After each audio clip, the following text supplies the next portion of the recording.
I'm your host, Dr. Catherine Clinton, and I am honored and excited to be joined today by Michaela Harrison.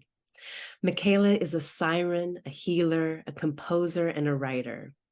Michaela is a recently returned Washington, D.C. native whose career is rooted in relaying the healing, transformational power of music through song. She has performed nationally and internationally as a soloist and with various bands and musical collectives. I first came across Michaela's work that she's currently doing with whales and communicating back and forth via song. So I am so honored that you took the time to join us today, Michaela. Thank you for being here. So glad to be here with you, Catherine. Thank you for having me. Oh, absolutely. Well, if we could get started with just a little bit of a background about your musical career. I know that it's been a part of your life for a long time, and you are a well-versed musician and singer and performer. So, can you just talk a little bit about your background with music? Yeah, definitely grew up listening to a lot of soul music with my parents and grandparents. And I started singing in the gospel choir at church when I was 4. So, kind of having the experience of singing publicly has always been a part of my life. And the spiritual force of gospel music and the power that music in general has to move people and transform a space was core to my experience of singing in gospel choir growing up. Like the music was what made church happen. And so that's always been present with me as um integral to what singing, what making music, and what sharing music is about. Its power to heal and transform. I also had the tremendous blessing of being mentored for some years by Dr. Bernice Johnson Regan, who's the founder of the a cappella vocal group Sweet Honey in the Rock, um, that was started here in DC 50 years ago. And she was one of the original Student Nonviolent Coordinating Committee Freedom Singers. And one of the things that she really impressed upon me was how central music was in making the civil rights movement an effective movement. That without the collective singing and the power of that energy combined with the shared intention to make these shifts, and that sound going out from the marches, from the sit-ins, from all the gatherings, that it would not have been what it was without the music. And so that work and Sweet Honey's work across so many issues and continents definitely was a powerful influence on me in terms of understanding how I wanted to show up with music in the world. Um, and yeah, I lived in New Orleans for almost 20 years before moving back here. And that was just such a powerful musical education and immersion that really allowed me to take my surrender to the music as my life path to the next level. Beautiful, beautiful. And just like your music is beautiful. If you could just tell us that sort of turning point between the music that you had learned and you were performing and doing with so much of your life, and then how that started your connection with whales and the relationship that you've grown there. Definitely. I've always been an animal whisperer. I grew up an only child, and so I spent a lot of time by myself and a lot of time by myself in nature, developing relationships with other people in nature, non-human people from very early childhood. And um, I I had when I got my first CD player, somehow one of the first CDs I ended up with was humpback whale songs at like 12 or 13. And I knew from the first I heard that sound that it had something to do with me. It struck something in me and I was like, okay, this is about me, but put it on the shelf, it was for later. And then eventually over time with many experiences with the water and with the oceans, with dolphins, with one orca that showed up when I was about 22, um, I knew that I was supposed to do something with singing with whales at some point in my life. And when I spend a lot of time in Bahia, Brazil, which is where my project Whale Whispering is based, although it's expanded out from there. Um, I was singing at a sea turtle reserve that also has a musical component. And the director hooked me up to go on one of the whale watching tours after I told him that I had a long standing dream of singing with the whales, and went out on the boat. And when the whales showed up, I started to sing, just like overcome with emotion. I started to sing to them. And the first song that came out without really forethought was Wade in the Water, which is, spiritual. It comes from the period of slavery. The story that comes down is it's a song that Harriet Tubman sang to people. She was, supporting and escaping the experience of slavery. And when they came to water that they were afraid to pass, this was a song that she would sing to them. And I sang that song, and it was so clear that the whales knew exactly what I was singing about. And they came over to the boat and they danced and they interacted in such a way that it was not only clear to me that now was the time to begin this work with them, but that it was ancestral in nature. Because that, and to this day, when I sing spirituals, there's something about the way that they respond to them, that the intonation, the vibration of those songs, like they get it. And so eventually, after that experience, which was so profound for me and everybody on the boat, I realized that it was time to begin this work. And as I sat and meditated with it and listened and prayed on it, I came to understand that it was rooted in this ancestral connection of, those Africans who made the journey of the Middle Passage, coming from Africa to the Americas, that they heard the whales singing on that journey, and that the whales accompanied those boats, that they witnessed, you know, this Holocaust, and that there was an exchange that happened, that the whale songs brought comfort and inspiration to the Africans on the boat, and that the whales also heard the wailing and the crying and the singing coming from those boats, and they held part of that memory in their song, you know, and that the whale's ancestral memory includes that memory, and that my ancestral memory includes that memory. And so coming back to this connection with the whales and this musical exchange with them in co-creation is in large part about like connecting with and capturing the essence of that healing exchange that, helped my ancestors survive in many cases, this passing and this passage, and has so much that we can tap into in this moment that we're living in right now to be fortified by and to be, altered by, because listening to whale songs rearranges you, and I feel like that's a part of my assignment, is to help, bring the songs above water more, for more people to be listening to them as they have information for us. That's, some of it can be processed intellectually through the messages, and that's part of what I'm bringing. But some of it is also just, on a vibrational level, just hearing them shift something inside of you. And I feel really strongly that that's part of the medicine that we need for what's happening on the planet right now. Mm. Yeah, absolutely. And I don't, when I hear you speak and when I've seen videos of you sing with the whales back and forth and this interaction.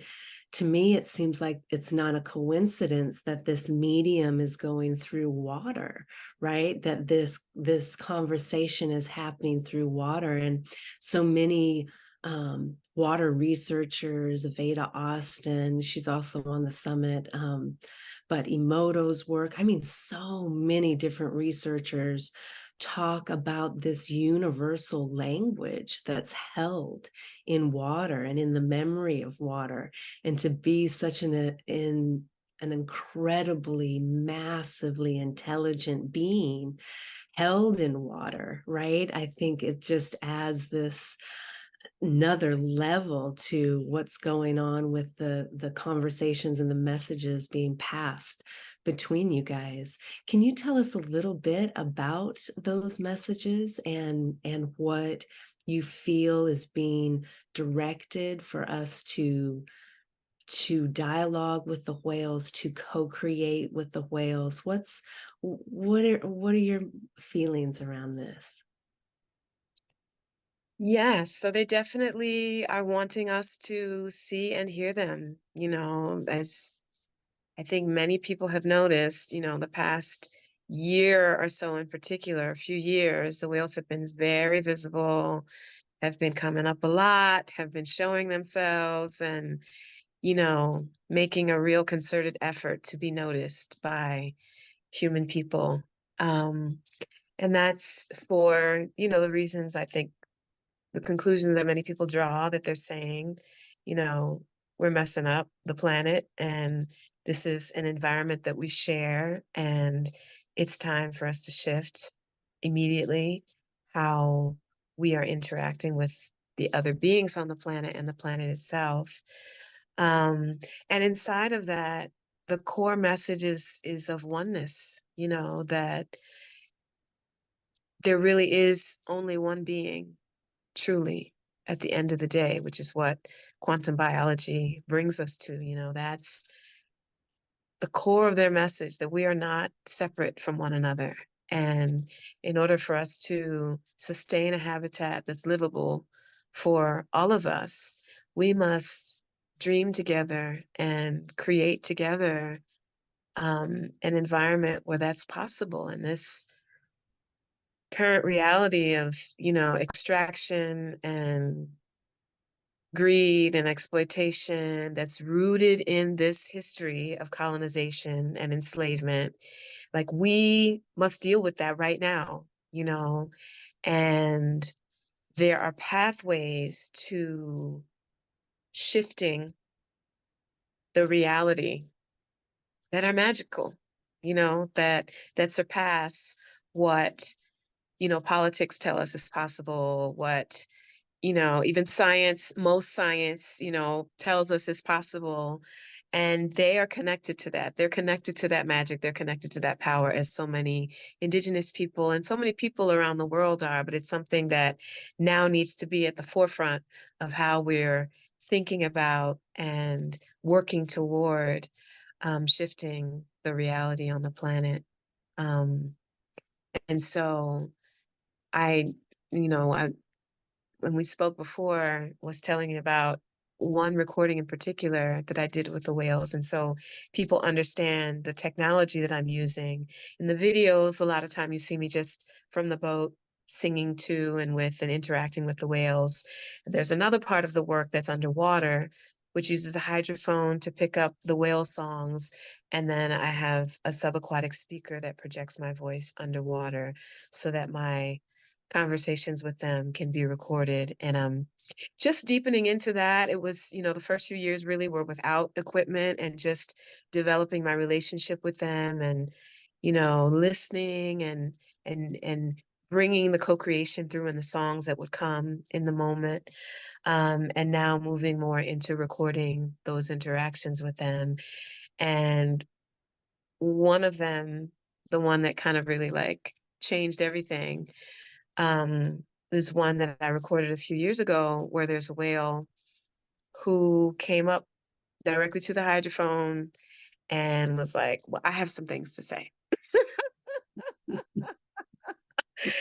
and ended up repeating this phrase that I had been hearing for a few years prior, um, so clearly that when I went back and listened over and over and kind of meditated on what that tonal phrase was, what I came up with, what I heard was "We are one."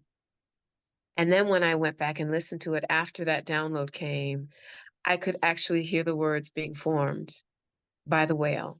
We are one. And I mean, it's there. It's on my website.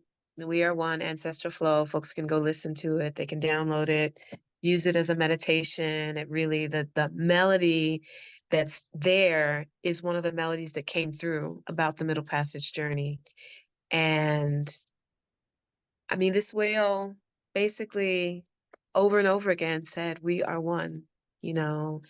And last year, when I was out there, they kind of have like seasonal messages that come through. And last year it was "We will run this world." Um, and ever since then, the whales worldwide have been like jumping off everywhere. Because when I heard that, I was like, really? They obviously were like, yes, that's exactly what we meant. Um, as the elder siblings, and that's one of the things that I wanted to bring through is like, there are beings who occupy this planet with us, who have superior intelligence, who have levels of knowing, ways of knowing, and just such profound compassion, is one of the things that they're here to model for us. Such profound compassion and how to embody such immense power, capacity to break all the boats that ever traveled on the sea if they decided to do that.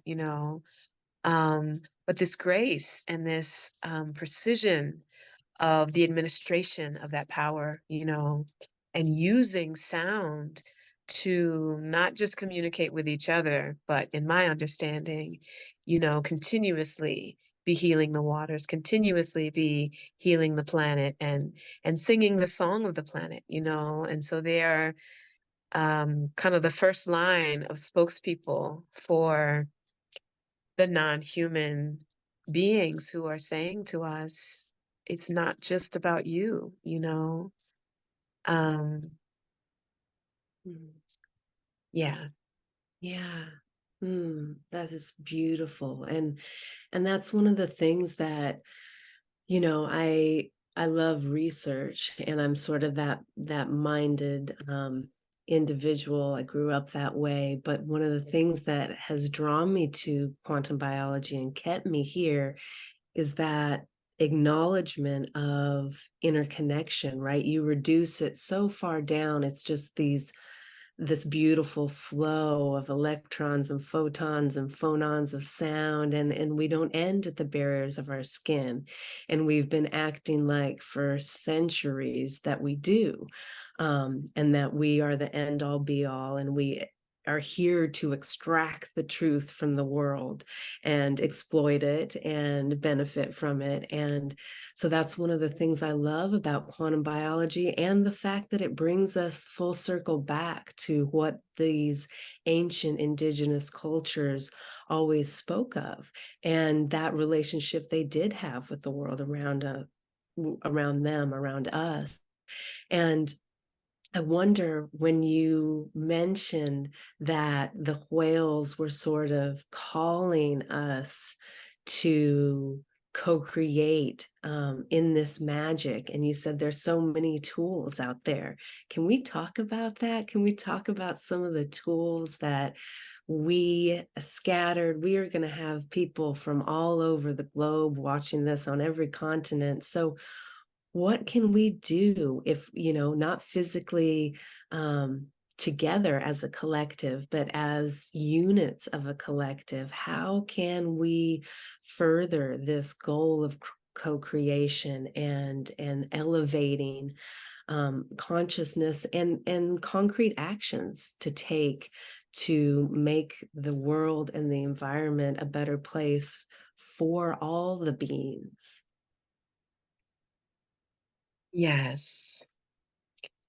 So I'm actually going to sing now because your question evokes the question that I brought to the whales when I first went out to them.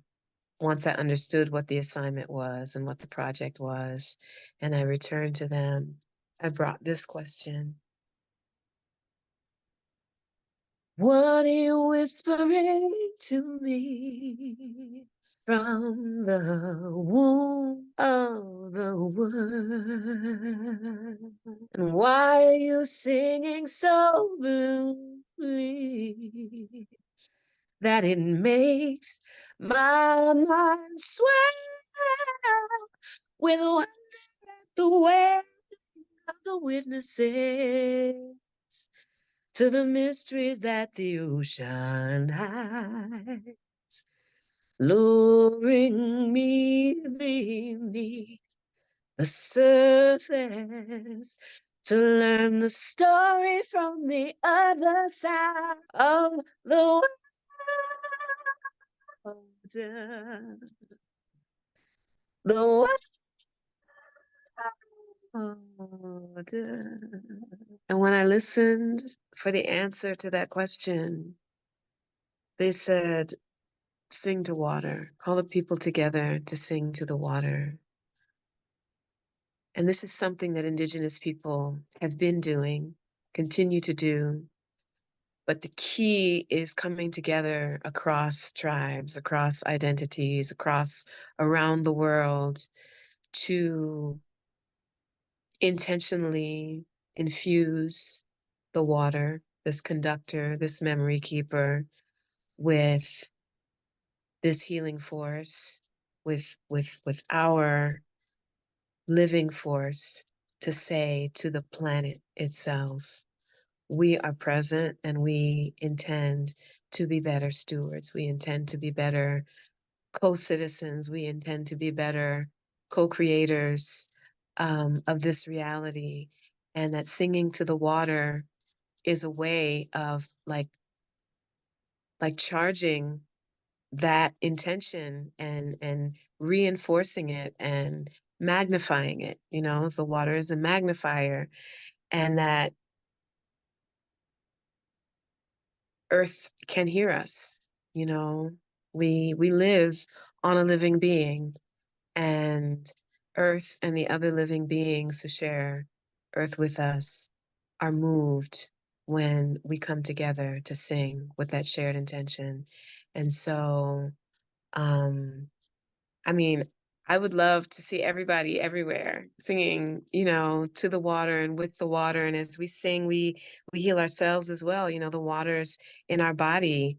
The vibration is affected by moving sound through our bodies with our voices, you know. So it's not about whether you're a singer or feel like you have a great voice or not. It's the vibration um, that has this powerful effect of entraining, you know, all of these particles and elements that are at work inside of each of us, and magnifying and amplifying this healing force that is called for right now. Mm, mhm. Absolutely. You know, I got my start in all this. I was like, I was 17 years old and started assisting with an indigenous Mexican midwife, a traditional midwife. And now she's left midwifery, and she does quantum healing, what she calls quantum, but she did it all the time. And at one point she told me, because I was in a spot, I was really sick, and she told me, you need to find your song and sing it to the earth. You need to go out barefoot. You need to sing your song every day, and that's your medicine. And there's, like you said, that vibration and that relationship that we have been missing out on for so long, that not only is it, I believe, not only is it raising the vibration of everything around us, but also asking to return to that relationship and saying, sorry we've been gone for so long. You know, we're back and we're here, and we intend to tend to all of this around us now. So I love the work that you are doing, Michaela. I love listening to your music of all kinds, and this relationship, this conversation that you're having with whales is really indicative of the true medicine that we need right now to elevate. And I wonder if you have anything else you'd like to share with us before we wrap up the interview about this relationship you have. I mean, I do want to encourage everybody to go check out Michaela's presenter page. That's where you can learn more about her work. That's where you can find the donation link to her work, because this is a self-funded expedition that she is doing. So whatever you feel drawn to donate there would be very helpful. But what last words would you leave us with in this relationship to cultivate our song with the water? I will say, I want to talk just a bit about both and, you know, as this moment that we're in, there's so much. And I want to just again say, Indigenous people everywhere have been holding this down and keeping these relationships alive and these practices alive. And because of that holding, you know, the rest of the world is able to come back to that now. Um, and that it's possible to access and tune into the oneness that the whales are speaking to us about, that quantum biology is speaking to us about. It's possible to tap into that, sort of zoom out to the bigger picture and see ourselves as part of the stars and the planets and the oneness, and simultaneously be in this present reality and address what's called for in our personal lives and our personal interactions, the way we carry ourselves, like this, the personal work at the individual level is as essential as whatever activism and energetic work and collective work is happening, on a larger level. And so for me personally, I'm also accessing womb healing through this work as I carry in my lineage, just generations and generations and generations of sexual trauma. So many Black women raped forever, and that is a part of the story of my DNA that I'm using music and song and whale song to shift. And um, I think that when I started the work, a lot of the songs that were coming through with lyrics, and some of them still are, focused on sharing with humans.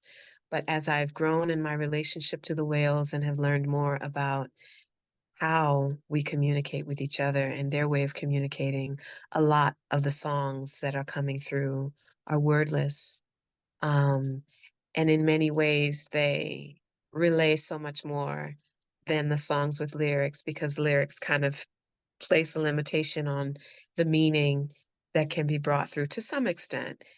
Um, so I think I'll share a little piece of one of the melodies that came through about the middle passage that really the whales gave to me directly as I was tapping into this ancestral memory, of like being on a slave ship and hearing the whales and this melody coming through as I'm listening to the whales singing from the hold of the ship. And something about bringing the sound of that spirit of perseverance and willingness to wail and express and release and simultaneously find beauty and strength in the reality of the current moment that that is a compass for us in this time. So this one is called Lamento, and I'll just sing a little bit of the melody, and it's the melody that I'm kind of working through on that recording with the whale We Are One ancestral flow. The audio cut out, so we've superimposed a piece of her longer We Are One song with the whales.